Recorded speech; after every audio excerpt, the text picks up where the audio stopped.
Ada sebuah fenomena misterius ketika para turis asing yang melakukan wisata melihat ikan hiu di tengah laut dilaporkan menghilang dan belum ditemukan sampai detik ini. Beberapa pihak menduga jika mereka, para turis, telah menjadi korban akibat hiu ganas yang menghuni laut tersebut. Namun tanpa semua orang sadari, ada penyebab lain yang ternyata jauh lebih mengerikan daripada itu. Binatang yang justru jauh lebih berbahaya daripada baby shark tersebut. Itulah sedikit premis dari film berjudul Dangerous Animals tahun 2025. Dan karena 3 jam lagi saya harus terbang ke luar negeri untuk menghadiri acara perayaan kenaikan gaji para pejabat luar negeri yang katanya akan mengadakan party besar-besaran untuk merayakan kenaikan gaji mereka yang sangat fantastis di tengah sosial masyarakat yang sedang carut-marut. Untung di luar negeri. Maka dari itu langsung saja pasang handsfree, simetriskan posisi rebahan, kencangkan celana dalam. Selamat menonton dan cekicrot. Get it when I get back.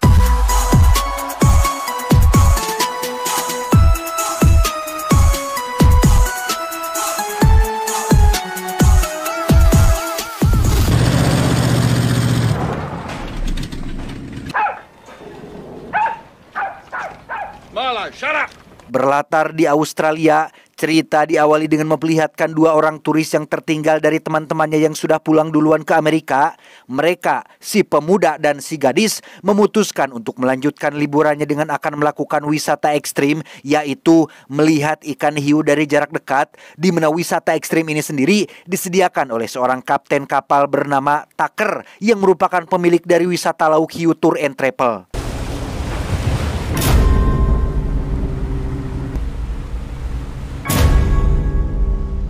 Dalam perjalanan menuju titik lokasi tempat hiu-hiu biasa nongkrong, Tucker menunjukkan bekas luka gigitan hiu yang ia dapatkan sewaktu umur 7 tahun. Entah seperti apa kronologinya, yang pasti Tucker tidak pernah kapok pergi ke laut dan tidak pernah mengkambing hitamkan ikan hiu sebagai pelakunya. I just can't believe you do this for a living. It's not the shark's fault. Tiba di lokasi, si gadis tampak gugup untuk melakukan wisata ekstrim ini, di mana Tucker punya cara tersendiri untuk menenangkan para pelanggannya, yaitu dengan cara yang unik seperti ini. Baby shark.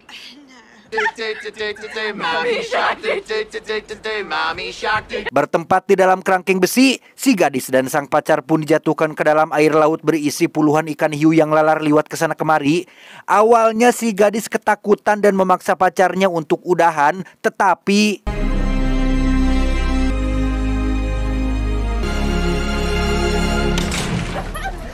selesai dengan pengalaman tak terlupakan barusan, si gadis dan si pemuda pun naik dengan penuh kebahagiaan. Namun tebak, apa yang terjadi selanjutnya? So welcome aboard. Dan inilah binatang berbahaya.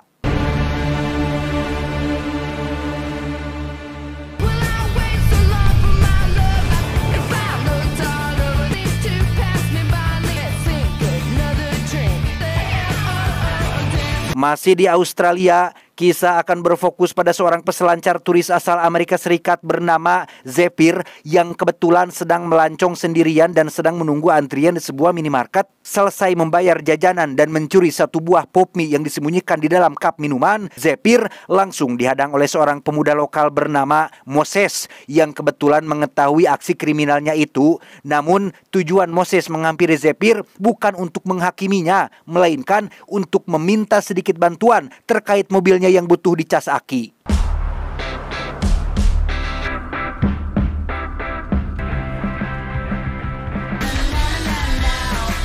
Setibanya di lokasi, Zephyr tak sengaja melihat papan selancar yang ada di dalam mobil milik Moses. Dan meski awalnya Zephyr terkesan jutek, cuek, dan ogah-ogahan ngobrol panjang lebar dengan Moses, mereka berdua akhirnya nyambung satu sama lain berkat memiliki hobi yang sama, yaitu berselancar. Zephyr. Nice to meet you, Zephyr. No, go start your car. Yes, ma'am. Dalam waktu singkat kurang dari 24 jam, mereka berdua pun langsung menjalin hubungan spesial dan membuat komitmen bersama alias pacaran, yang setelah selesai main kuda lumping, Zephyr pun memutuskan untuk langsung pergi ke pesisir pantai menunggu ombak yang bagus untuk berselancar.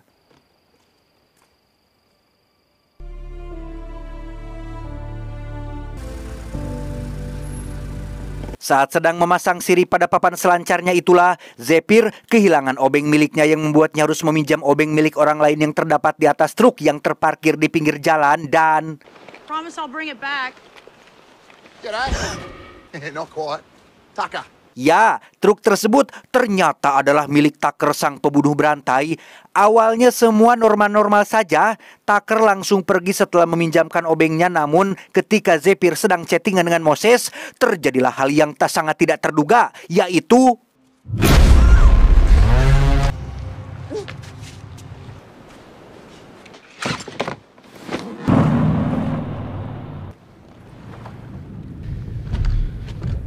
Disinilah Zephyr sekarang terborgol di atas ranjang besi di dalam perut kapal wisata milik Tucker dengan si gadis yang ternyata masih hidup dan sama-sama disekap di tempat ini. Seperti reaksi normal orang kepanikan pada umumnya, Zephyr langsung teriak minta tolong tanpa sadar jika tidak akan ada satu orang pun yang akan mendengarkannya.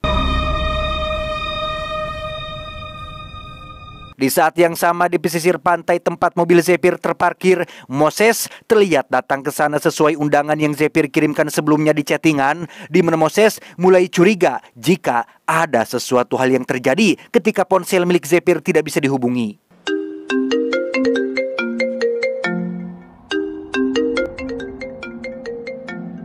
Dengan cepat, Moses pergi ke kantor polisi untuk melaporkan pacarnya yang hilang. Namun ketika ditanya siapa nama lengkap Zephyr dan ciri-ciri detailnya, Moses hanya bisa celingak-celinguk kebingungan karena ia baru mengenal Zephyr belum 24 jam acan. You don't know her last name? No, I don't. Kembali ke kapal tepat saat Zephyr masih teriak-teriak minta tolong, Tucker hanya duduk santai sambil sarapan mendengarkan teriakan minta tolong tersebut. Sebagai pembunuh dan psikopat yang tak punya perasaan, Tucker sudah terbiasa dengan hal ini dan justru malah asik memancing ikan mania yang ada di lautan.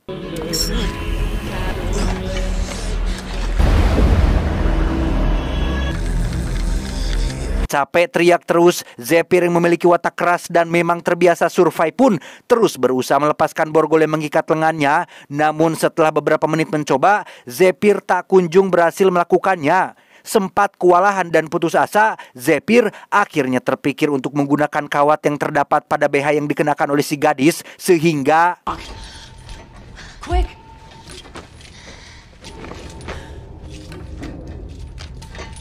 Saat sedang mencoba membuka kunci borgol dengan kawat itulah, muncul Tucker yang bermaksud untuk memberi mereka berdua makan. Si gadis yang lemah tampak nurut-nurut saja ketika diberi makan makanan. Berbeda dengan Zephyr yang terkesan kasar dan memberontak, membuat Tucker semakin tertarik dan mulai menghampirinya untuk melakukan pendekatan.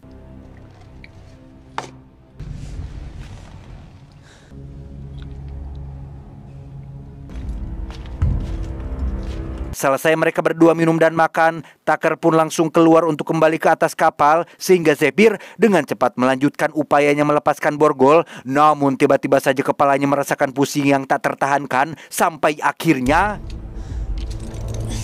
Have you got it? Zephyr? Ya, disinilah mereka berdua sekarang. Zephyr terikat di atas kursi sementara si gadis masih pingsan akibat obat bius yang dimasukkan ke dalam minuman. Entah apa yang akan Tucker lakukan. Ia tampak sibuk dengan kamera digitalnya untuk merekam sesuatu dan menerangkan jika sebentar lagi akan ada pertunjukan luar biasa yang belum pernah Zephyr saksikan seumur hidupnya.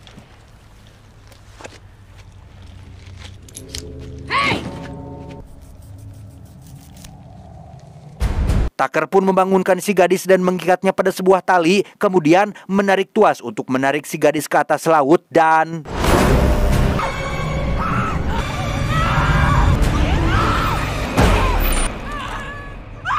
Ya, pertunjukan yang Tucker maksud ternyata adalah pertunjukan mengerikan dengan si gadis yang akan dijadikan umpan untuk hiu-hiu yang kelaparan. Dan semua itu akan Tucker rekam untuk sebagai koleksi pribadinya.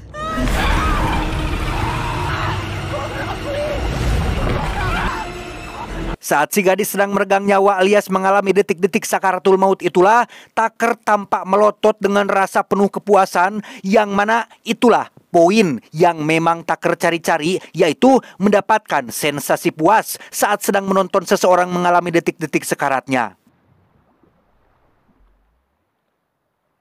Tell me that ain't the greatest show on earth.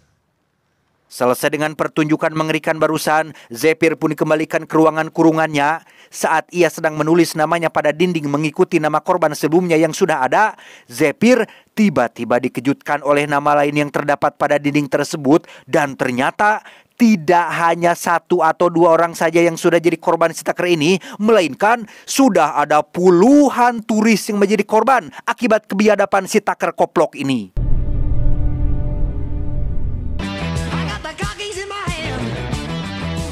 Di saat yang sama, Tucker terlihat sedang merayakan keberhasilannya untuk yang kesekian kali. Sebelumnya ia sudah memotong rambut milik si gadis untuk dimasukkan ke dalam kaset berisi rekaman kematiannya. Dan yang lebih biadab lagi adalah Tucker sudah mengoleksi puluhan kaset rekaman kematian para korbannya yang ia susun rapi di dalam kotak pribadi koleksi miliknya.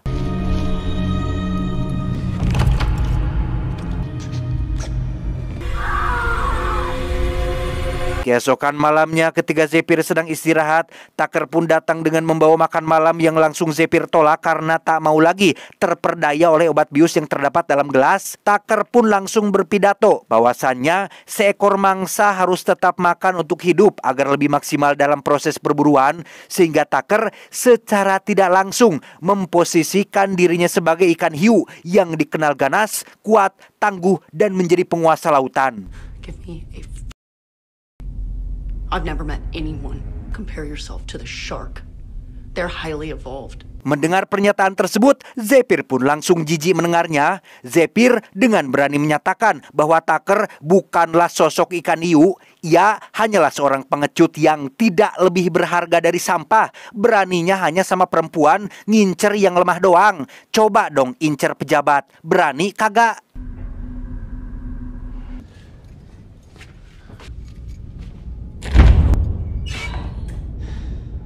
Tak lama setelah Tucker pergi, Zephyr pun melihat ember yang disediakan untuk pipis dan buang air besar.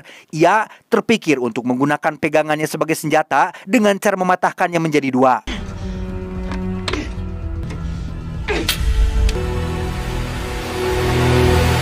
Terngiang-ngiang dengan perkataan Zephyr, Tucker pun memutuskan untuk mengeksekusinya malam ini juga. Yang karena tipuan gelas minuman sudah tidak bekerja, Tucker pun akan menyuntikkan obat biusnya secara langsung.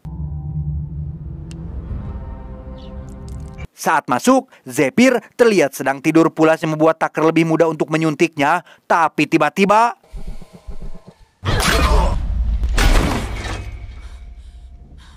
saat Tucker pingsan, Zephyr dengan cepat mengambil kunci borgol dan melepaskan ikatan di tangannya. Namun saat akan mengambil pistol, Tucker tiba-tiba saja siuman dan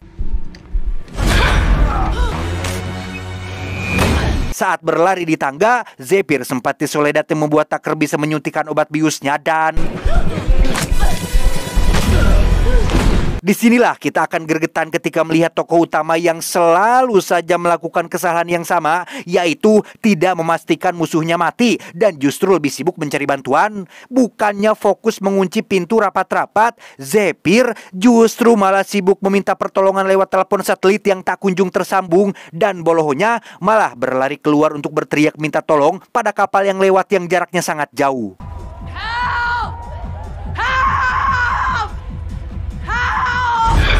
Alhasil, Tucker keburu muncul untuk menangkapnya kembali, di mana Zephyr dengan spontan menggunakan kamera kesayangan milik Tucker untuk sebagai senjata dan dengan sengaja menjatuhkannya ke dalam air, sehingga ketika Tucker mulai murka, Zephyr pun sekonyong-konyong menjatuhkan dirinya ke dalam air tepat saat obat biusnya mulai bereaksi.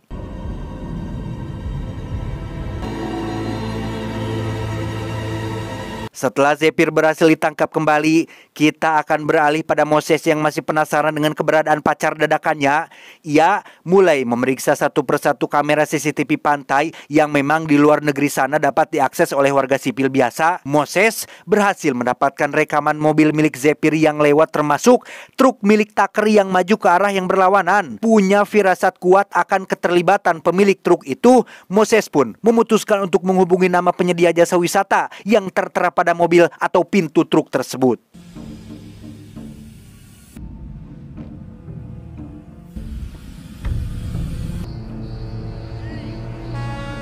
Di saat yang sama, Tucker terlihat pergi ke daratan dengan terburu-buru yang membuat si penjaga dermaga penasaran dengan kemana Tucker akan pergi. Semacam perantara antara pelanggan dan pihak wisata, si penjaga memberitahu Tucker tentang pelanggan baru yang membutuhkan jasa wisatanya. Namun karena Tucker sedang buru-buru sibuk dengan urusannya, ia pun langsung pergi begitu saja.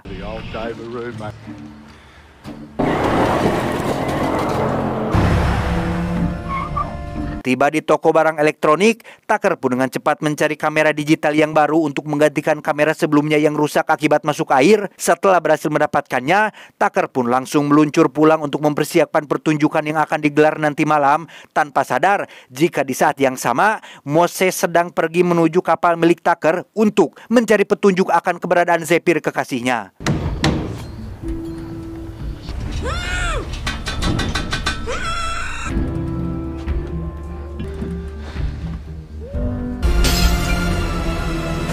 Tanpa ada hambatan sama sekali, Moses bisa dengan cepat menemukan Zephyr yang suara teriakannya bisa ia dengar dari atas kapal. Moses dengan cepat mengambil tongkat pengait untuk membuka pintu menuju ke dalam kapal tersebut.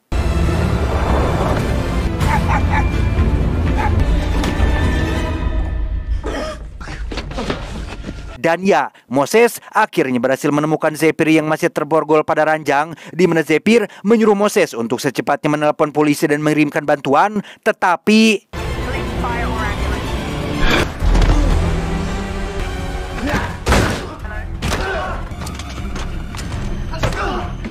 sebelum sempat memberitahukan lokasi kejadiannya, Moses keburu ketahuan oleh Tucker yang pulang lebih dulu, di mana mereka berdua sempat terlibat perkelahian dengan Moses yang berhasil menang, mengungguli Tucker dalam pertarungan. Namun yang terjadi kemudian,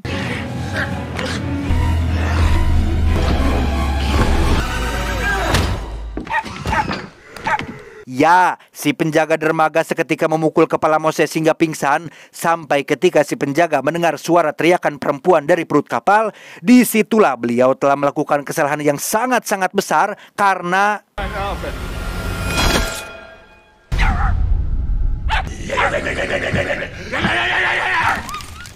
setelah si penjaga dermaga mati oleh tongkat pengait yang dilayangkan oleh Tucker, Moses pun harus pasrah saat dirinya malah ikut dikurung bersama Zephyr di dalam perut kapal.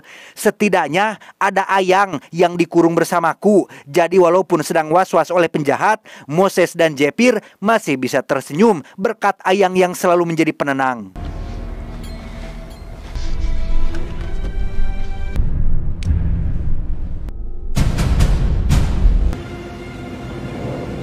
Tak lama, muncullah Tucker yang datang untuk mempersiapkan mereka berdua dalam pertunjukan dan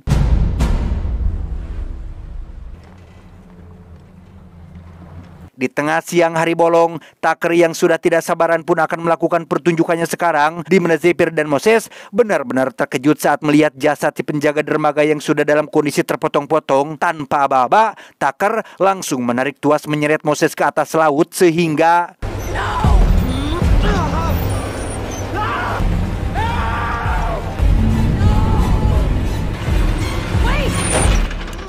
sempat berhenti ketika Zephyr meminta tukar posisi. Tucker tidak memperdulikannya dan terus melanjutkan pertunjukannya.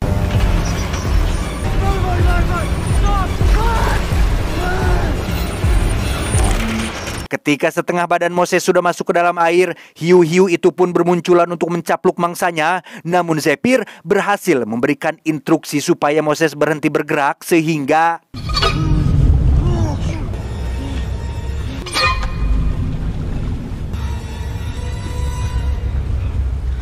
tak diduga, cara itu berhasil membuat Moses selamat dan membiarkan para hiu hanya berenang di sekitarannya saja. Melihat pertunjukannya tidak sesuai dengan yang diharapkan, Tucker pun menarik Moses kembali ke atas kapal dan menikam perutnya beberapa kali hingga mengeluarkan darah segar.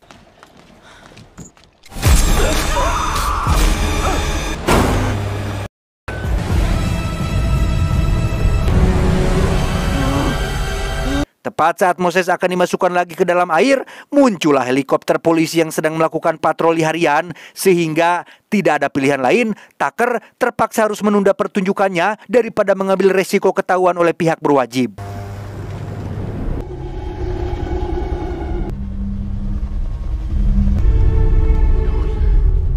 Tiba malam hari ketika Moses dan Zephyr dikurung kembali di dalam kapal, Zephyr tak kuasa melihat Moses yang kesakitan menahan luka akibat tikaman tadi siang. Sadar waktu yang mereka miliki tidak banyak lagi, Zephyr pun berusaha melepaskan borgolnya dengan cara akan mematahkan ibu jarinya. Yang karena cara itu belum berhasil, Zephyr melakukan cara ekstrim yang tidak pernah terfikir sebelumnya, yaitu memutuskan ibu jarinya sendiri dengan cara menggigitnya menggunakan gigi.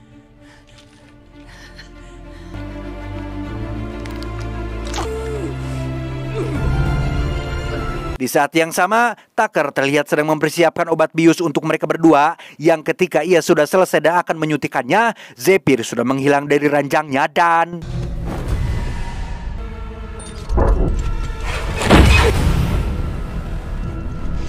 Kali ini Zephyr berhasil mengunci pintu tepat waktu dan kabur keluar mencari bantuan lewat telepon satelit, yang karena Tucker pemilik dari kapal ini, ia sudah tahu tentang jalan keluar lain melalui pintu kecil yang dibuka menggunakan obeng, sehingga saat Zephyr masih berusaha menghubungi polisi, Tucker sudah keburu keluar dan mematikan listrik dari ruang mesin. Sadar jika Tucker sudah berada di luar, Zephyr pun dengan cepat mengambil suar dari kotak perlengkapan dan...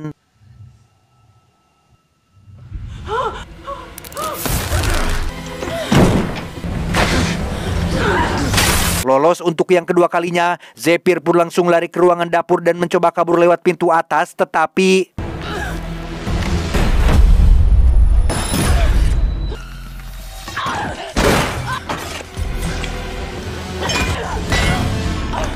Ya, menggunakan pisau dan teflon, Zephyr berhasil menjatuhkan Tucker dan kabur lewat pintu utama, di mana saat Tucker naik ke atas kapal dan mencoronginya menggunakan lampu sorot, Zephyr terlihat sedang berenang menuju ke tepian, sehingga Tucker langsung mengambil perahu kecil untuk mengejarnya.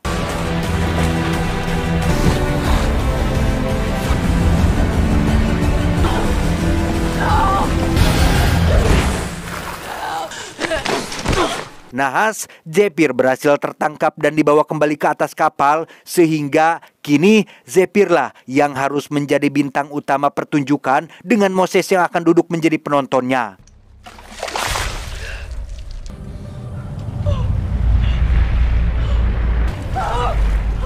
Pucuk dicinta ulam pun tiba. Tucker sepertinya mendapat dukungan penuh dari produser ketika malam ini mereka kedatangan tamu tak biasa, yaitu seekor hiu berukuran besar yang langka yang jarang sekali terlihat, sehingga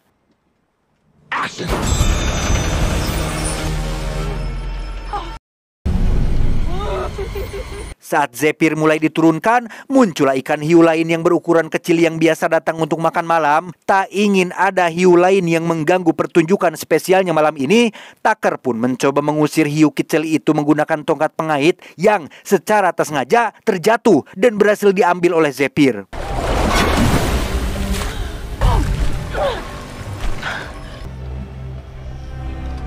Menggunakan tongkat tersebut, Zephyr berusaha naik untuk melepaskan ikatan talinya. Namun karena hiu besar itu keburu datang dan membuatnya kepanikan, Zephyr pun mulai kehilangan kendali dan...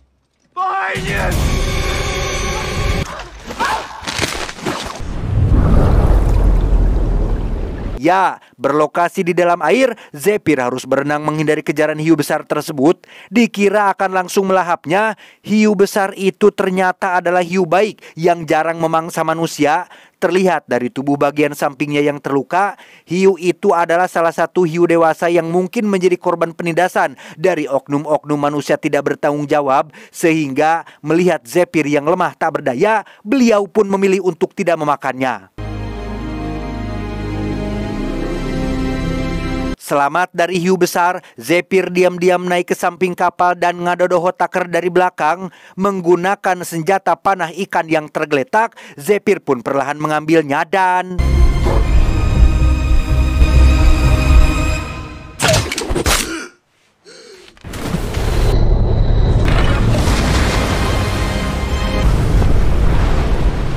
Tak lama setelah Tucker mati dilahap ikan hiu, Zephyr pun harus ketarik tali panah yang mengikat kaki kanannya, sehingga Beruntung Zephyr masih hidup berkat bantuan tim kreatif yang sudah menunggunya di dalam air, sehingga berakhir sudahlah mimpi buruk ini. Dan untuk Moses, ia masih bisa terselamatkan asalkan bisa dengan cepat dibawa ke puskesmas terdekat.